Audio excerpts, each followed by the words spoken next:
আরে এই মরুভূমির মধ্যে যদি মারা যায়, আমার মা বাবা তো আমার কাছে নাই, আমার সন্তানাদি তো আমার কাছে নাই, আমার ভাই বোনের কোনো খোঁজ খবর তো আমার কাছে নাই, আমার কাছে তো কোনো টেলিফোন নাই, কোনো মোবাইল নেই, কোনো কিছু নেই আমার কাছে। এখন আমি পাহাড়ের গুহা থেকে পাথর পরে পাহাড়ের গুহাটা গর্তটা ডেকে যায়। এখন আমরা কিভাবে পাহাড়ের তলদেশ থেকে আমরা উপরে উঠব? তিনটা যুবক কান্নাকাটি করে। তখন গুহার ভিতরে একজন একজনের সাথে পরামর্শ করে, ও ভাই চলো আমরা তিনজনে মিলে আল্লাহর কাছে দোয়া করি, আল্লাহ যেন পাহাড়ের মুখ থেকে যেন ওই পাথরটাকে সরায়া যায়, না হলে আমরা তিনজনে এখানে মারা গেলে আমাদের খোঁজ খবর কেউ নেবে না।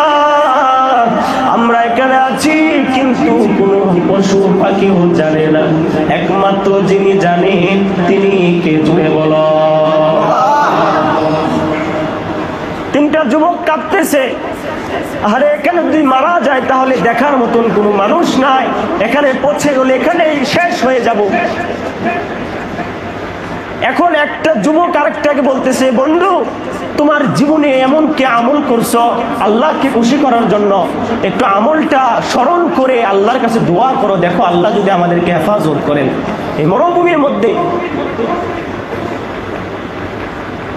তখন একটা যুবক তিনজন বন্ধু মিলে একজন আরেকজনকে বলতেছে, ও ভাই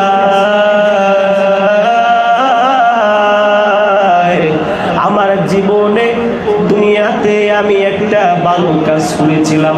বলে কি কাজ? বলে আমি আল্লাহকে সন্তুষ্টি করার জন্য একদিন আমার বাড়িতে আমি দৈনিক কাজ করলে আমার করে খাবার, আমার সন্তানাদি মা বোন সবার মুখে খাবার দিতে পারি, আর যদি একদিন কাজ না করি তাহলে কারো মুখে খাবার জোটে না।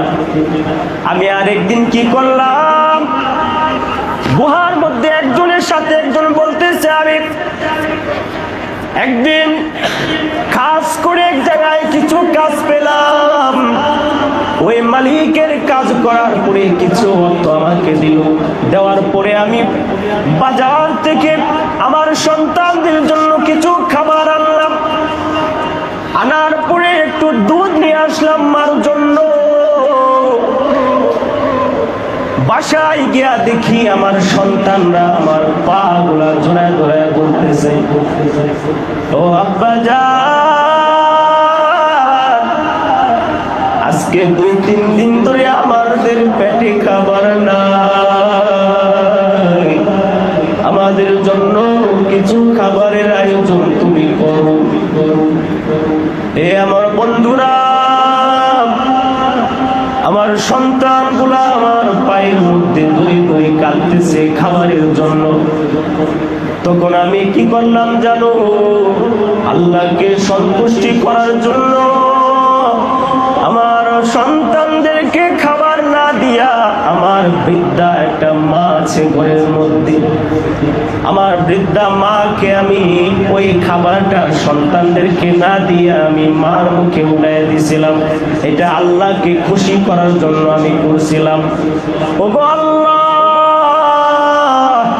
এই যে একটা ভালো কাজ আমি করছিলাম, এটা যদি তোমাকে সন্তুষ্টি করার জন্য করি রে আল্লাহ, মেহেরবানি করে তুমি পাহাড়ের গুহা থেকে পাথরটা একটু সরাইয়া দাও।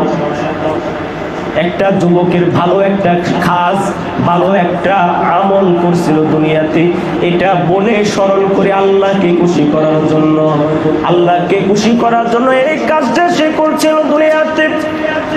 এটা স্মরণ করে আল্লাহর কাছে মুনাজাত করতেছেন পাহাড়ের তলদেশ থেকে।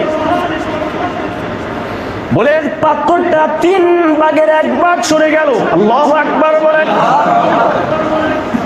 গুহার মুখ থেকে, পাহাড়ের গর্ত থেকে 3 ভাগের 1 ভাগ পাথর একটা যুবক দোয়া করলো।